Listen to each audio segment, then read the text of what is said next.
Welcome to tech non tech education centre. दोस्तों, tech non tech education centre पे आप सभी लोगों का स्वागत है।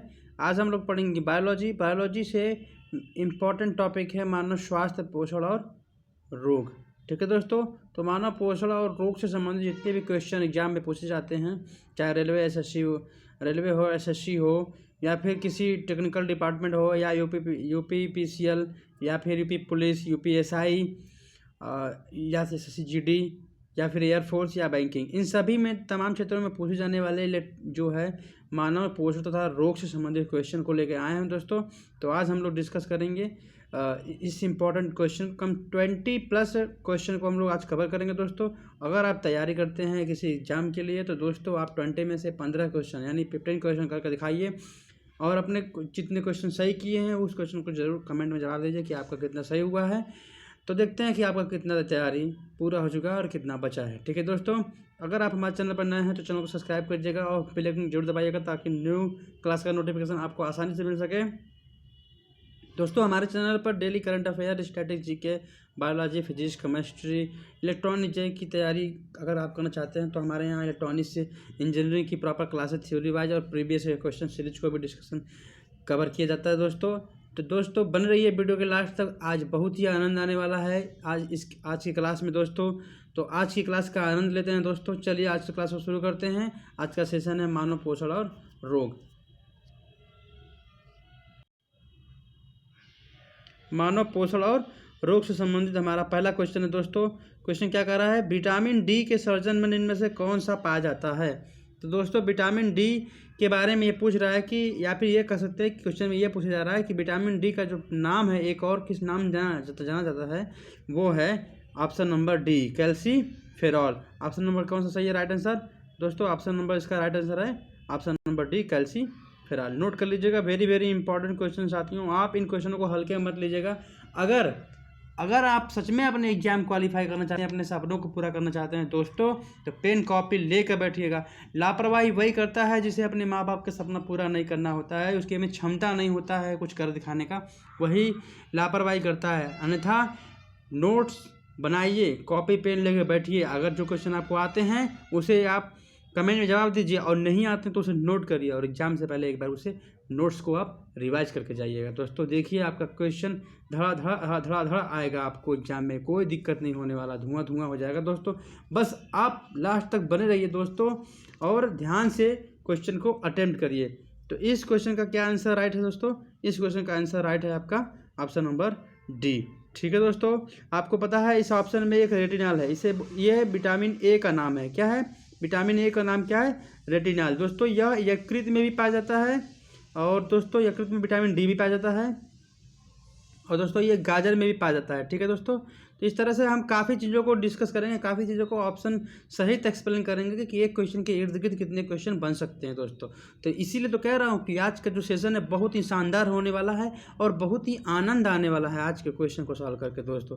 ठीक है, स्कॉर्बिक एसिड को आपको पता ही है कि विटामिन सी से बोलते हैं, सी को बोलते हैं स्कॉर्बिक एसिड, और ये खट्टे चीज़ों में पाया जाता है, जैसे आंवला हो गया, या फिर ये पपीता में भी पाया जाता है दोस्तों, कच्चे आमों में, नींबू में, इन सभी चीज़ों में जो खट्टा पदार्थ होता है उनमें विटामिन सी पाया जाता है। और दोस्तों ये चीज़, और जो स्कॉर्बिक एसिड होता है उसका रोग क्या होता है? तो रोग जो होता है दोस्तों स्कॉर्बिक एसिड कमी से वो होता है स्कर्वी मतलब होठों का फटना, होठ के पास में या स्क्रीन में कहीं मतलब फटना, स्किन कहीं फटती है दोस्तों। तो ये जो होता है विटामिन सी, इससे हमारा त्वचा स्वस्थ रहता है, तो इसलिए स्क्रीन की केयर के लिए दोस्तों विटामिन सी ज़रूरी होता है। तो चलिए दोस्तों, इतनी चीज़ों को आपने समझा है, अब हम चलेंगे नेक्स्ट क्वेश्चन पे, और अगला क्वेश्चन क्या कर रहा है उसके बारे में डिस्कस करेंगे दोस्तों। तो क्लास कैसी लगी, क्लास कैसी लग रही है दोस्तों, आप हमें कमेंट में जरूर बताइए, और अच्छी लग रही है तो लाइक करिएगा, और घनी अच्छी लग रही है तो दोस्तों अपने स्टडी ग्रुप में हर प्लेटफॉर्म पे से शेयर करिए, ये हमारे लिए सपोर्ट होगा दोस्तों। चलिए नेक्स्ट क्वेश्चन है, किस तत्व की कमी से घेंगा रोग हो जाता है। दोस्तों घेंगा रोग जो होता है वो गले में जो है दोस्तों मोटापन, फूल जाना गले में, तो दोस्तों उसे घेंगा रोग बोलते हैं। और दोस्तों ये थायराइड ग्लैंड की जो है सूजन की वजह से होता है, थायराइड ग्लैंड जो होता है वो गले के पास में पाया जाता है दोस्तों। ठीक है दोस्तों, इसका राइट आंसर मैं आपको बताता हूँ, अगर आपको पता तो कमेंट में जवाब दीजिए फटाफट, नहीं पता है तो नोट करिए। आयोडीन की कमी से घेंगा रोग हो जाता है दोस्तों। और मैं नोट बताता हूँ आपको एक खास और थोड़ा डीपली घुस के इम्पॉर्टेंट अगर हाई लेवल का क्वेश्चन पूछता तो पूछेगा कौन सा विटामिन यानी कि कौन सा आयोडीन यानी आयोडीन 131। आयोडीन 131 का इस्तेमाल किया जाता है क्या बोलते हैं खाने में नमक के रूप में या किसी भी चीज़ में, तो वो आयोडीन 131 होता है जो घिंगा रोग से हमें बचाता है। ठीक है दोस्तों, तो आपको याद रहेगा कि आयोडीन तो होता है लेकिन आयोडीन 131। ठीक है, यहाँ तक आपको समझ में आ गया दोस्तों। और कैल्शियम, कैल्शियम के बारे में जानते हैं, यह हड्डियों में और फास्फोरस भी हड्डियों में पाया जाता है जो हड्डियों को मजबूत और करता है दोस्तों। आपको पता है नाइट्रोजन जो होता है दोस्तों वो चिप्स बनाने वाले चिप्स की पैकेटों में भरा जाता है, किसमें, चिप्स वगैरह या फिर जो दोस्तों खाने की चीज़ें होती हैं जो फूड पैकिंग होती है दोस्तों, उस फूड पैकिंग के में अंदर उसको नाइट्रोजन गैस भरा जाता है ताकि वो जो हमारा खाद्य पदार्थ है वो सुरक्षित रहे और काफ़ी दिनों तक चल सके। तो इस बात को नोट करें दोस्तों। कैसा लग रहा है क्लास, इस तरह से व्याख्या करें, कमेंट दीजिए कि इस तरह से व्याख्या करना आपको अच्छा लग रहा है। अगर इस तरह से आपको अच्छा लग रहा है तो कमेंट करें, तो हम डेली पूरी कोशिश करेंगे कि आपको इसी तरीके से अच्छे तरीके से एक्सप्लेन करें दोस्तों। हमारी पूरी कोशिश रहेगी, आप हमारे साथ रहिए, हम आपका साथ कभी नहीं छोड़ेंगे। लिखा है बहुचर्चित ब्लू बेबी रोग क्या होता है। तो दोस्तों जो ब्लू बेबी रोग होता है दोस्तों उसके बारे में मैं आपको बताना चाहूँगा। तो पहले बात है कि आप नोट्स निकालिए अपना और उसमें बनाइए, मैं आपको कुछ बताने जा रहा हूँ ब्लू बेबी सिंड्रोम होता क्या है दोस्तों। तो ब्लू बेबी सिंड्रोम देखिए, हम ब्लैंक पेज ले लिया, अच्छा सा पेज ले लिया। अब मैं इस पे जा रहा हूँ बनाने, आपको बताने जा रहा हूँ कि क्या होता है ब्लू बेबी। तो दोस्तों नोट करिए, जो ब्लू बेबी सिंड्रोम होता है उसमें क्या होता है दोस्तों, पानी पीने की पानी में क्या दोस्तों, पीने की पानी में, पहले नोट कर लीजिए, पहले नोट करिए ब्लू बेबी सिंड्रोम अच्छे तरीके से नोट कर लीजिए, क्योंकि दोस्तों ये जो हम लोग का 2020 का जो वर्ष रहा है उसमें काफ़ी वायरस वगैरह और काफ़ी रोगों से हम लोगों ने बहुत फेस किया दोस्तों, अभी भी फेस कर रहा है पूरा वर्ल्ड। तो क्वेश्चन बनना लाजमी है दोस्तों, तो इसलिए नोट करिए कि ब्लू बेबी सिंड्रोम जो होता है वो दोस्तों पीने की पानी में नाइट्रोजन की जो मात्रा होती है वो अधिक हो जाती है। क्या होती है, नाइट्रोजन की मात्रा अगर पीने की पानी में अधिक हो गई तो दोस्तों इससे क्या होता है, बच्चों में बीमारी फैलती है। किसमें, नाइट्रोजन की मात्रा क्या हो, अधिक हो जाए, क्या हो जाए, अधिक हो जाए, किसमें, पीने की पानी में। तो यह रोग किसमें होता है, यह रोग जो होता है दोस्तों शिशुओं में यानी कि बच्चों में होता है, इसीलिए ब्लू बेबी बोलते हैं दोस्तों। ब्लू क्यों बोलते हैं, तो नोट करिए ब्लू क्यों बोलते हैं दोस्तों। तो दोस्तों इसमें क्या होता है कि हीमोग्लोबिन जो कन्वर्ट हो जाता है, किसमें, हीमोग्लोबिन जो होता है दोस्तों, अधिकता नाइट्रोजन की अधिकता की वजह से हीमोग्लोबिन कन्वर्ट हो जाता है, किसमें कन्वर्ट होता है, नोट करिए फटाफट नोट करिए और ध्यान से, वो कन्वर्ट होता है मीथेमोग्लोबिन, किसमें, नोट करिए, थोड़ा सा राइटिंग हमारी सही नहीं है दोस्तों, लेकिन हमारी बातों को भी ध्यान से सुना करिए कि क्या है, मीथेमोग्लोबिन, क्या है, मीथेमोग्लोबिन।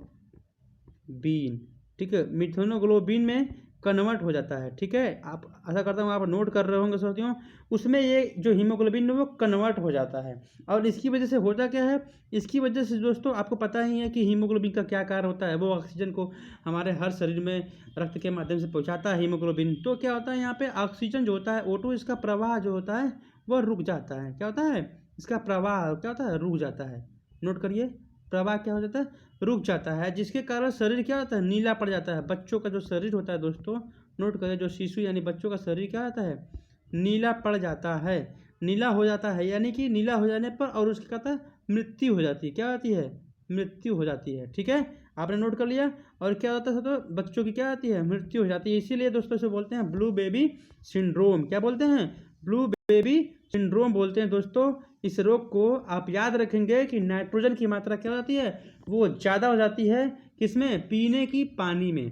ठीक है, और इसमें हीमोग्लोबिन जो होता है चेंज हो जाता है मीथेमोग्लोबिन में, और ऑक्सीजन का प्रवाह रुक जाता है और बच्चों का शरीर नीला पड़ जाता है दोस्तों, और बेचारे बच्चे की मृत्यु हो जाती है। ठीक है दोस्तों, यहाँ तक आपको समझ में आ गया होगा। चलिए एक नेक्स्ट क्वेश्चन क्या कह रहा है, सूची 1 सूची 2 को मिलाइए और सूची के नीचे लिखे हुए ऑप्शनों को भी मिलाइए, उसी हिसाब से आंसर देना। तो पहले हम सूची जो देखते हैं उसी देख लेते हैं और इसी से हम लोग आंसर भी क्लियर कर लेते हैं।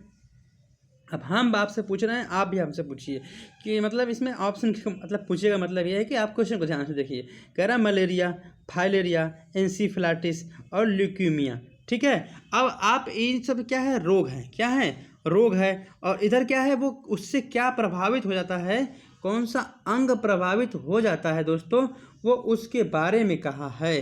ठीक है दोस्तों। तो अब ये देखिए मलेरिया के सामने बोन मैरो है। अब क्या बोन मैरो इससे प्रभावित होती है? नहीं दोस्तों। फाइलेरिया से? नहीं। ल्यूकीमिया से? तो दोस्तों ल्यूकीमिया जो होता है वह रक्त से संबंधित रोग है। क्या है? रक्त से संबंधित रोग है दोस्तों ल्यूकीमिया। क्या? ल्यूकीमिया। ल्यूकीमिया कैसे हो जाता है? जो श्वेत रक्त जो कणिका होती है उसकी अधिकता होने की वजह से ल्यूकेमिया हो जाता है। क्या हो जाता है? ल्यूकेमिया। नोट कर लीजिए अगर आप नोट करना चाहते हैं तो। जो होता है रक्त की जो ज़्यादा मात्रा रहती है उसी से ल्यूकेमिया हो जाता है। क्या हो जाता है? ल्यूकेमिया। नोट कर लिया आपने? बहुत अच्छा है दोस्तों, नोट कर लिया तो बहुत अच्छा है। अब आप बताइए इसमें क्या ल्यूकेमिया रक्त से संबंधित है? आपने समझ लिया, यानी कि डी जो है वो आपका हो सकता है ए। क्या हो सकता है? ए हो सकता है। नहीं हो क्या सकता है? वही है ही। कैसे पता दोस्तों? देखिए हम आपको बता रहे हैं। जो ये ल्यूकेमिया है वो डी है, बोन मैरो। ठीक है। अब बताइए, और जो हमारा मलेरिया है दोस्तों उससे रक्त कोशिकाओं को प्रभावित करता है, यानी कि ये जो जाएगा आपका रक्त कोशिकाओं से। ठीक है। मलेरिया से रक्त कोशिकाओं को कैसे प्रभावित करता है? मलेरिया मच्छरों के काटने से हमारे ब्लड में जो होता है वो जो है क्या बोलते हैं, मलेरिया का जो है वायरस फैल जाता है, इससे हमें मलेरिया हो जाता है। दोस्तों यहाँ पर देखिए फाइलेरिया। अब फाइलेरिया जो है दोस्तों ये किससे संबंधित है? तो फाइलेरिया में दोस्तों हमारे शरीर की जो मांसपेशियाँ होती हैं वो फूल जाती हैं। नोट करिए दोस्तों, ये आप इसे जो जाएगा बी, ये क्या जाएगा बी, और ये जाएगा ए। नोट कर लिया। और अब क्या बचा आपका एक एंसीफिलाटिस। दोस्तों एंसीफिलाटिस यानी कि सी, ये मस्तिष्क से संबंधित एक रोग है दोस्तों, जिसमें दोस्तों क्या होता है एंसीफिलाटिस में हमें सोचने की क्षमता और मस्तिष्क में बीमारी हो जाती है दोस्तों। ठीक है। तो ये एंसीफिलाटिस जो होती है वो मस्तिष्क संबंधित बीमारी है। आपने क्रम नोट कर लिया। ए का है 5, ए का है 5, और बी का है क्या? बी का है 3, और सी का क्या है? सी का 2 है, और डी का क्या है? डी का 1 है। नोट कर लिया, यानी कि 5 3 2 1। क्या है? 5 3 2 1। दोस्तों कौन सा राइट आंसर होगा दोस्तों? तो दोस्तों इसका राइट आंसर होगा आपका option number B. Option number B क्या होगा इसका राइट आंसर होगा? 5 नहीं, ऑप्शन नंबर बी नहीं, 5 1 2, 5 1 2। Option number A right answer होगा। क्या होगा इसका राइट आंसर? क्या होगा? Option number A. नोट कर लिया आपने? क्या होगा इसका right answer? Option number A. ठीक है। और इस तरह से आपको एक क्वेश्चन से कई क्वेश्चन देखने को सीखने को मिला होगा साथियों। तो इसका ऑप्शन नंबर जो राइट में है वो आपने नोट कर लिया। चलिए नेक्स्ट क्वेश्चन चलते हैं दोस्तों। अगला क्वेश्चन क्या कह रहा है? तो अगला क्वेश्चन क्या कह रहा है ये नोट करिए। खसरा की बीमारी होती है। खसरा की बीमारी होती दोस्तों, एक मिनट जो पिछला क्वेश्चन है उसको एक बार देखते हैं फिर से, कहीं मिस्टेक तो नहीं हुआ है कुछ। तो दोस्तों इसका जो होगा वो होगा बी, वो लसिका ग्रंथि का। इसमें 5 ऑप्शन दिए हैं दोस्तों, सॉरी इसमें 5 ऑप्शन दिए हैं, तो इसका एक चीज़ गलत हो रहा है दोस्तों। ये चीज़ क्या गलत हो रहा है? जो फाइलेरिया है दोस्तों वो लसिका ग्रंथिया के माध्यम से लसिका ग्रंथियों को प्रभावित करता है, लसिका ग्रंथियों को प्रभावित करता है, यानी कि बी का 4 लिखिएगा। ठीक है। और बाकी सब सही है, बाकी सब सही है। ठीक है। यानी कि जो बी है, यानी कि आंसर क्या हो जाएगा? 5 4 2 1। ऑप्शन नंबर बी जाएगा राइट आंसर। क्या जाएगा? 5 4 2 1, यानी option number B right answer होगा। ठीक है दोस्तों, सॉरी दोस्तों इसके लिए। क्या है उसमें 5 ऑप्शन थे और 4 क्वेश्चन थे, इसमें कन्फ्यूजन हो गया था दोस्तों। ठीक है। तो आप नोट कर लीजिएगा, ऑप्शन नंबर बी इसका राइट आंसर होगा दोस्तों। चलिए नेक्स्ट क्वेश्चन का हम लोग आनंद लेते हैं। अगला क्वेश्चन क्या कहना चाह रहा है? बेहतरीन क्वेश्चन साथियों, कह रहा है खसरा की बीमारी होती है। अब बताइए खसरा की बीमारी कैसे होती है? वायरस से होती है, जीवाणुओं से होती है, या माइक्रोप्लाज्मा से, या फिर कवक से? क्या आंसर हो सकता है? क्या आपको पता है? अगर पता है तो आप इसका जवाब कमेंट में दीजिए, और नहीं पता है तो नोट्स करिए, फटाफट नोट करें दोस्तों। इसका राइट आंसर आपको हम बताने जा रहे हैं वायरस। वायरस से होता है खतरा, खसरा। खसरा हुआ तो खतरा हुआ, खतरा यानी कि खसरा कैसे होता है? वायरस से। ठीक है दोस्तों, आप नोट कर लिए होंगे। चलिए अगला क्वेश्चन चलते हैं दोस्तों, नोट करते रहिए दोस्तों। अच्छा ये बताइए कवक से कौन सा रोग होता है? तो कवक से दोस्तों एक तरह का त्वचा रोग भी हो सकता है, और गंजापन जो होता है वो बालों में जो कवक के माध्यम से ही होता है। ठीक है। तो आपको मतलब समझ में आ गया होगा साथियों। चलिए नेक्स्ट क्वेश्चन चलते हैं। अगला क्वेश्चन क्या कह रहा है? क्वेश्चन कह रहा है दोस्तों विटामिन है क्या? आखिर सब लोग विटामिन करते हैं कि विटामिन ए है, विटामिन बी है, ये फल खाओ, ये खट्टा चीज़ें खाओ, ये सब भी इसमें विटामिन है। लेकिन ऐसे विटामिन होता क्या है? अगर उसका डिफिनेशन एक लाइन में पूछा जाए तो विटामिन क्या है? तो विटामिन दोस्तों एक कार्बनिक यौगिक है। नोट करिए दोस्तों, बहुत ही इंपॉर्टेंट क्वेश्चन साथियों। आप क्वेश्चनों को हल्के में न लीजिए, अगर आपको हल्का लग रहा है ना, लेकिन ये दोस्तों रिपीटेड क्वेश्चन है, बार बार दोस्तों देखने को मिला है। जब हमने पिछले वर्ष के क्वेश्चन पेपर देखा है तो उसमें ये देखने को बार बार मिल रहा है कि विटामिन क्या है, तो कार्बनिक यौगिक है। नोट कर लिया दोस्तों। नेक्स्ट क्वेश्चन क्या कह रहा है, नेक्स्ट क्वेश्चन है एक फल है, फल क्या है, पपीता। पपीते में कौन सी विटामिन पाई जाती है, पपीता वगैरह खाते हैं ना आप, तो दोस्तों भी उसमें एक विटामिन पाई जाती है जो शरीर की त्वचा के लिए और प्रतिरक्षा प्रदान करने के लिए बहुत ही लाभदायक होता है, यानी कि रोगों से लड़ने के लिए, यानी श्वेत रक्त कणिकाएं को उत्पन्न करने में और उसकी मरम्मत करने में पपीता बहुत लाभदायक होता है दोस्तों। और ये बात ध्यान रखिए कि यह जो दोस्तों विटामिन मतलब सी होता है, इसका क्या होता है, पपीता में कौन सा विटामिन पाया जाता है, तो विटामिन सी पाया जाता है पपीता में। नोट करिए फटाफट, इंपॉर्टेंट क्वेश्चन साथियों। विटामिन सी जो होता है वो पपीता में पाया जाता है, पपीता में पाया जाता है, ठीक है। अब विटामिन सी को बताइए क्या नाम है इसका, एस्कॉर्बिक एसिड। क्या है, एस्कॉर्बिक एसिड। नोट कर लीजिए फटाफट दोस्तों, एस्कॉर्बिक एसिड। और इससे क्या होता है, रोग क्या, स्कर्वी रोग होता है, त्वचा का फटना, होंठ का फटना और उसमें से खून आना, ये सभी क्या है, ये विटामिन सी की कमी से होने वाले रोग है दोस्तों। और इसका उपाय क्या है, पपीता वगैरह, नींबू, खट्टा चीज़, आंवला और कच्चा आम, ये सब मैंगो जो है, इन सब चीज़ों से विटामिन सी मिलता है, ठीक है दोस्तों। अगला क्वेश्चन देखिए, और बहुत ही क्या बोलते हैं, कन्फ्यूजन वाला क्वेश्चन है। कोई कहेगा कि इसमें क्या अंतर है, इसमें कोई अंतर है नहीं, देखिए अंतर है। क्या अंतर है, मलेरिया और डेंगू इनमें से किस तरह से उभयनिष्ठ नहीं है, मतलब अलग अलग, मतलब कॉमन नहीं है, यानी अलग हैं। मलेरिया और डेंगू दोनों अलग हैं, लेकिन किस तरह से अलग हैं, इसका आपको राइट आंसर बताना है। तो राइट आंसर में बताइए, क्या इससे ज्वर अलग होता है, मच्छर की काट अलग होती है, प्रजाति अलग होती है मानव की, या मच्छर की प्रजाति अलग होती है। तो दोस्तों जो ऑप्शन नंबर डी इसका राइट आंसर होगा कि दोस्तों मलेरिया अलग प्रजाति के होते हैं मच्छर, और डेंगू अलग प्रजाति के मच्छरों से होता है। ऑप्शन नंबर डी इसका राइट आंसर होगा कि डेंगू और मलेरिया। आज के बाद कभी कन्फ्यूजन मत होएगा, कोई पूछे कि मलेरिया हुआ या डेंगू, तो दोस्तों दोनों अलग अलग चीज़ है, क्योंकि मलेरिया का मच्छर प्रजाति अलग होता है और डेंगू का मच्छर प्रजाति अलग होता है, ठीक है। वेरी वेरी इंपॉर्टेंट क्वेश्चन आती है, और नोट कर लीजिए। कैसा लग रहा है दोस्तों क्वेश्चन, कैसा लग रहा है क्लास, आनंद आ रहा है, कमेंट में जवाब दीजिए सब लोग, हाँ हाँ जवाब दीजिए हाथ ऊपर करके दोस्तों कि मज़ा आ रहा है, ठीक है दोस्तों। और नोट करिए, नोट्स बनाते रहिए दोस्तों। चलिए नेक्स्ट क्वेश्चन चलते हैं। अगला क्वेश्चन और बेहद ही क्या बोलते हैं, कन्फ्यूजन वाला क्वेश्चन आ सकता है दोस्तों, अगर इसमें आप अटक सकते हैं। देखता है कौन जवाब सही से देता है। इसमें क्वेश्चन क्या कर रहा है, यदि मूत्र में एल्बुमिन आ रहा हो तो ऐसे व्यक्ति को इनमें से किस अंग को फेल हो जाने से पीड़ित हो जाने की संभावना है, यानी ऐसा कौन सा अंग है शरीर का है जो दोस्तों कार्य करना बंद कर दे, या कार्य करना वो मतलब उसमें लॉसेस यानी कि गड़बड़ तरीके से काम करे। तो उसमें एल्बुमिन आना चाहिए जब हम लोग मूत्र यानी यूरिन में, ठीक है। तो इसका राइट आंसर हम आपसे जानना चाहेंगे, अगर आपको पता है इसका राइट आंसर आप दीजिए फटाफट कमेंट बॉक्स में, और नहीं पता है तो दोस्तों इसे नोट करिए। इसका ऑप्शन जो होगा, option number B right answer होगा, वृक्क। क्या होगा, वृक्क यानी कि किडनी। क्यों दोस्तों, क्योंकि आपको पता है कि किडनी ही हमारे ब्लड को शुद्ध करता है, और किडनी जो होता है उसमें क्या होता है, उसमें इसको बोल सकते हैं उत्सर्जन अंग। किडनी क्या है, एक तरीके से उत्सर्जन अंग है, जिसमें यूरिया, अमोनिया ये सब चीज़ों को अलग किया जाता है, जो हमारा जो होता है अपशिष्ट पदार्थ जो होते हैं उसे वृक्क द्वारा अलग किया जाता है, किडनी द्वारा अलग किया जाता है। यह उत्सर्जन अंग है। क्या है किडनी, ये है उत्सर्जन अंग। क्या है, नोट करिए, ये एक तरह का क्या है, उत्सर्जन अंग साथियों, ठीक है। और दोस्तों यह सेम के बीज की आकार का होता है, किसका, सेम के बीज की आकार का होता है। और दोस्तों यह क्या कहाँ होता है, यह यकृत के पीछे होता है, ठीक है दोस्तों। आपको इतना समझ में आ गया होगा।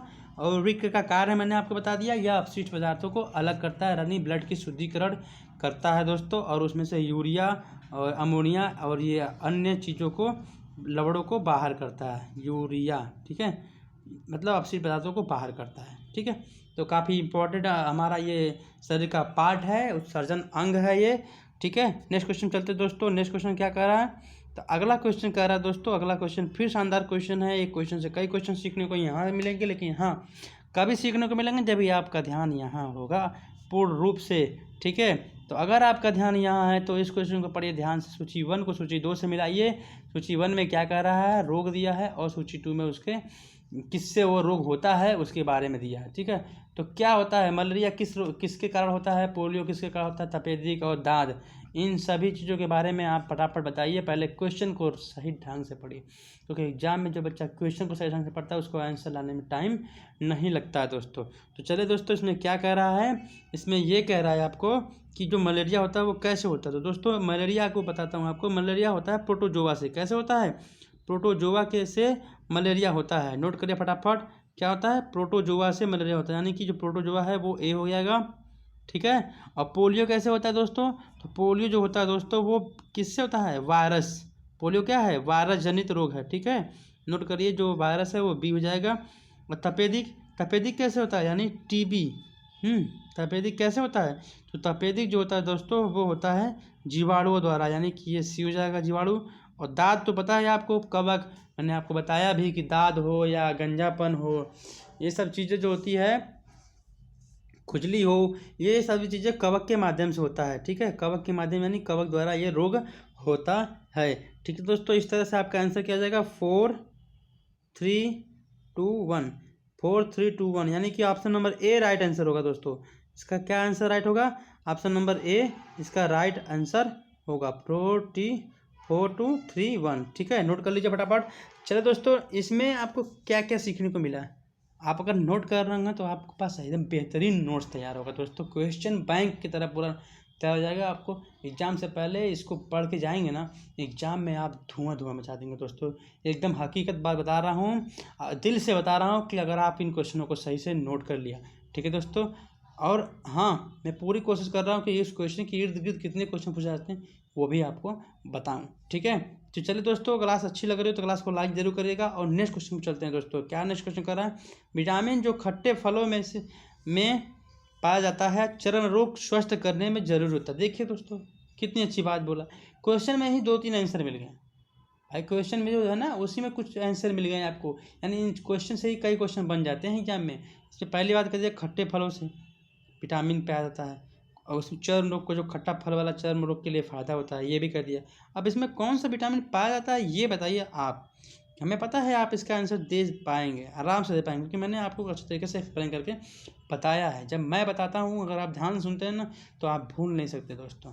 तो इसका विटामिन सी, यानी कि स्कर्बिक एसिड, स्कर्बिक एसिड जो होता है दोस्तों वो होता है क्या, त्वचा के लिए लाभदायक होता है। ठीक है दोस्तों, और ये खट्टे फलों में पाया जाता है, साइट्रस।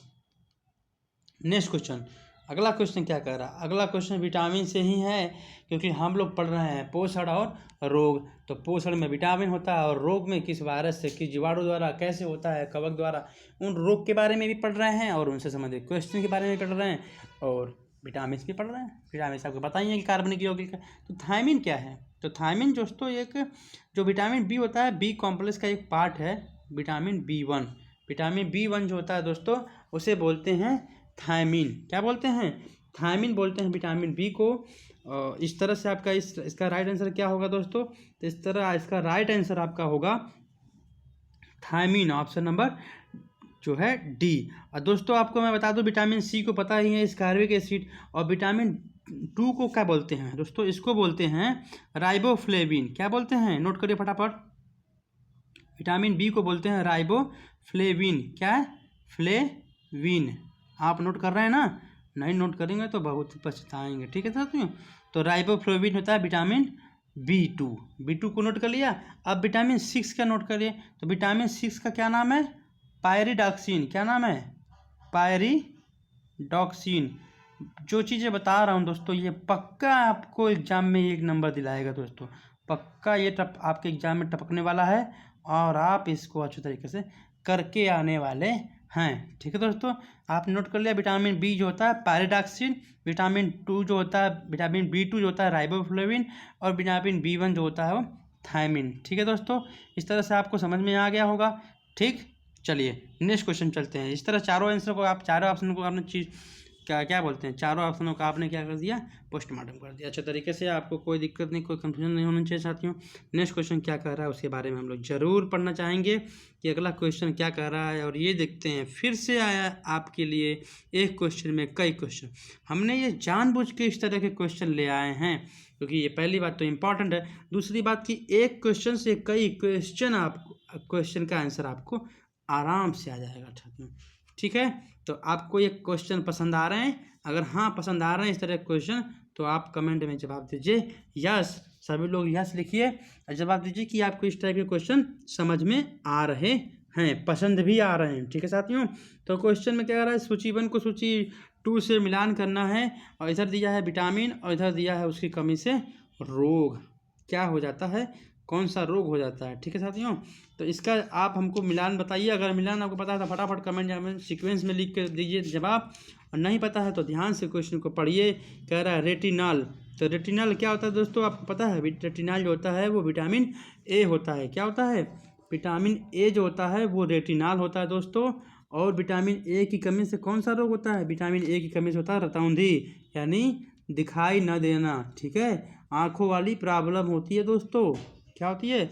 आँखों वाली प्रॉब्लम होती है कि विटामिन ए की कमी से जो है आँखों में दिक्कत आ जाती है, वो दिखाई नहीं देता है। तो इसका राइट आंसर क्या होगा? इसका राइट आंसर आपका होगा पहला जो हो जाएगा ऑप्शन नंबर 3, नेत्र सूख कर लाल हो जाना। नेत्र सूख कर क्या हो जाता है? लाल हो जाता है, यानी इसका ए ये हो जाएगा आपका, ठीक है, हो गया ना। और टोकोफेराल क्या है आप बताइए, टोकोफेराल क्या है? तो दोस्तों जो टोकोफेराल है ना दोस्तों, वो जो होता है उससे क्या होती है? बाध्यता होती है। क्या होती है? बाध्यता, यानी कि बांझपन, बच्चों का क्या होता है? जन्म नहीं होता, बच्चे नहीं देते, औरतों में ये चीज़ें पाई जाती है। टोकोफेराल, टोकोफेराल किसे बोलते हैं? विटामिन ई को ही बोलते हैं टोकोफेराल। क्या बोलते हैं? विटामिन ई को बोलते हैं टोकोफेराल। इससे दोस्तों बाझपन आता है, नपुंसकता आता है दोस्तों। तो इसे नोट कर लीजिए आप, टोकोफेराल विटामिन ई, क्या बोलते हैं? विटामिन ई जो होता है इससे बाझपन यानी बंधता या फिर नपुंसकता यह आता है दोस्तों। इसे दूर कैसे करते हैं? तेल, सोयाबीन, अंडा, इन सब चीज़ों का सेवन करने से ये टोकोफेराल जो होता है विटामिन ई की जो है पूर्ति होती है, ठीक है दोस्तों। इस तरह से आपको समझ में आ गया। और रेटिनॉल को आपने देख ही लिया कि जो है नेत्र सूज जाता है, लाल हो जाता है।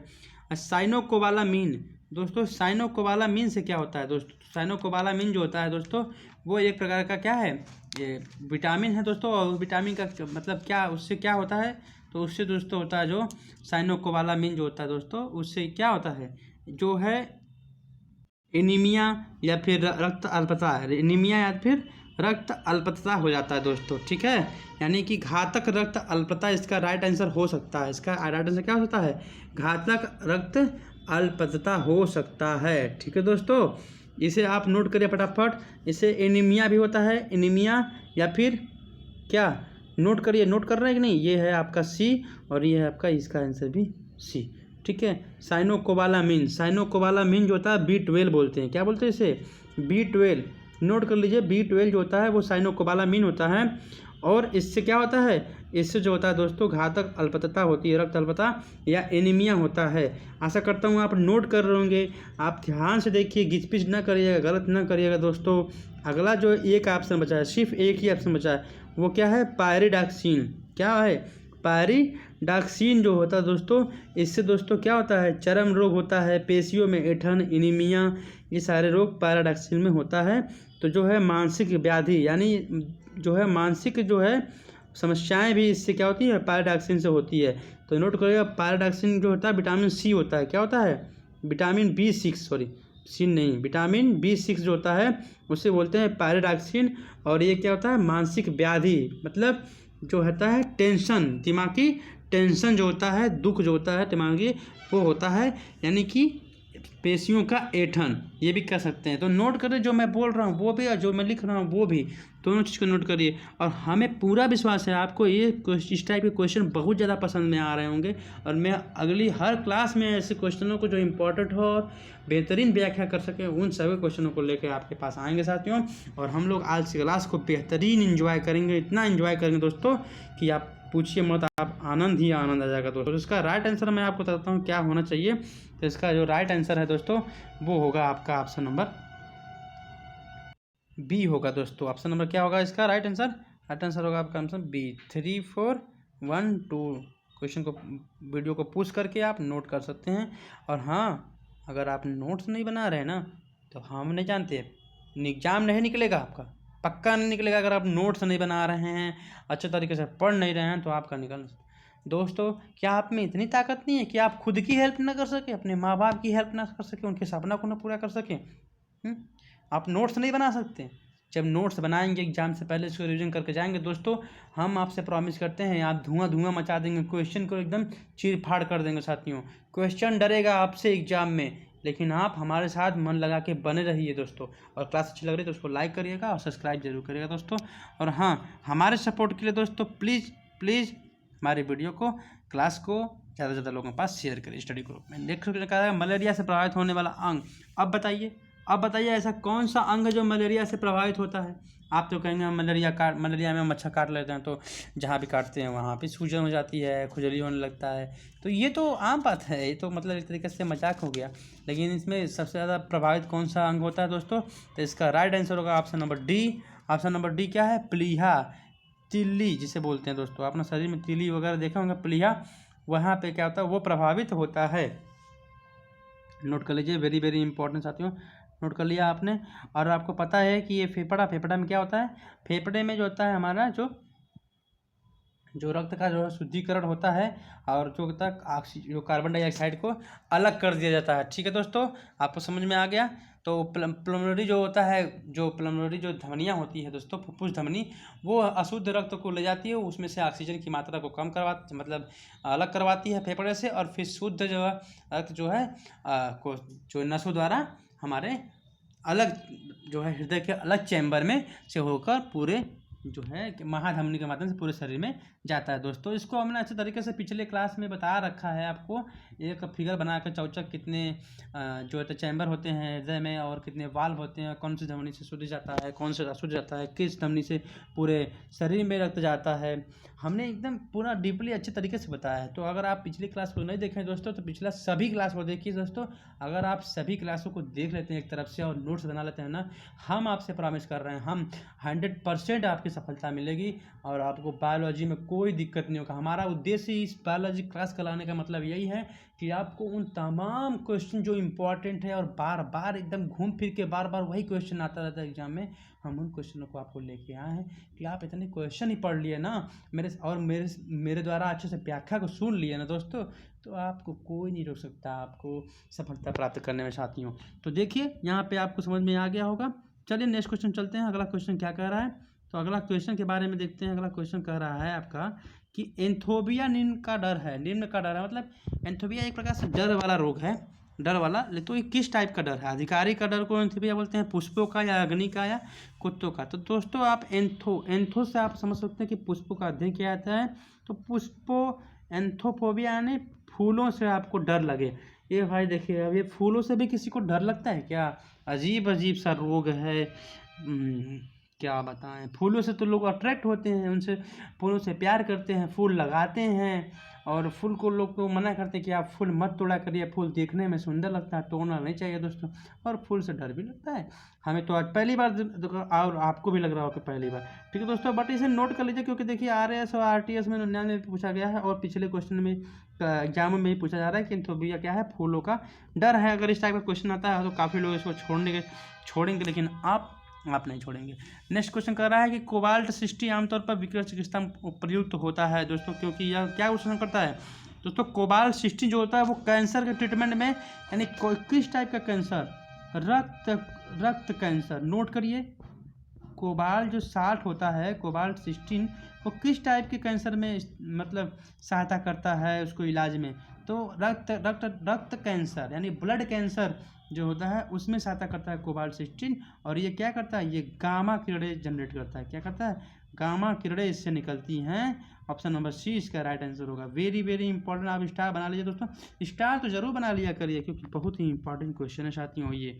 और दोस्तों आज के लिए आपका आखिरी क्वेश्चन और बेहतरीन क्वेश्चन साथियों, रक्त कैंसर को नियंत्रित करने के लिए उपयोग की जाने वाला रेडियोधर्मी समस्थानिक। तो दोस्तों रेडियोधर्मी भी बोलते हैं कोबाल्ट 16 को, कि कोबाल्ट 60 जो होता है वो एक रेडियोधर्मी है पदार्थ है, ये भी नोट कर लीजिए, और ये रक्त कैंसर को नियंत्रित करता है। वेरी वेरी इंपॉर्टेंट क्वेश्चन साथियों, आप नोट कर लीजिए। और हाँ, आज के लिए बस इतना ही। क्लास कैसी लगी आप कमेंट जरूर किया करिए दोस्तों, आप कमेंट करते हैं तो मेरा मन खुश हो जाता है, और मैं आपकी कमेंट के अनुसार क्लास लेने की कोशिश करता हूँ। और मुझे ये लगता है कि हमारे स्टूडेंट, हमसे जुड़े हुए स्टूडेंट एक्टिव हैं। ठीक है साथियों, तो आशा करता हूँ कि आप लोग अपने एग्ज़ाम के लिए, अपने भविष्य के लिए, अपने माँ बाप के सपने पूरा करने के लिए पूर्ण रूप से लगे हैं, दिन रात एक करके। हम कहते हैं ना कि कुछ किए बिना जय जयकार नहीं होती दोस्तों। जब तक कुछ करेंगे नहीं, जब तक सोने की तरह तपेंगे नहीं, सूर्य की तरह तपेंगे नहीं, तब तक आप उजाला बन के, चमक के, निखर के नहीं आएंगे बाहर। ठीक है साथियों, तो मेहनत करना सीखिए। मेहनत करने के बाद ही आपको एक्सपीरियंस आता है, फिर आपको स्मार्ट वर्क करने का भी अनुभव आता है। पहले ही स्मार्ट वर्क नहीं होता दोस्तों, पहले मेहनत करते हैं, फिर उससे तरीका मिलता है, फिर स्मार्ट वर्क करते हैं दोस्तों। तो चलिए दोस्तों, आज के लिए बस इतना ही। आशा करता हूँ क्लास अच्छी लगेगी, लाइक जरूर करेगा और हमारे सपोर्ट करें दोस्तों। इस क्लास को ज़्यादा से ज़्यादा लोगों के पास शेयर करिएगा दोस्तों, ताकि हम भी मोटिवेट हो और अच्छा कंटेंट आपको लेकर आए। ठीक है दोस्तों, चले दोस्तों, जय हिंद, जय भारत।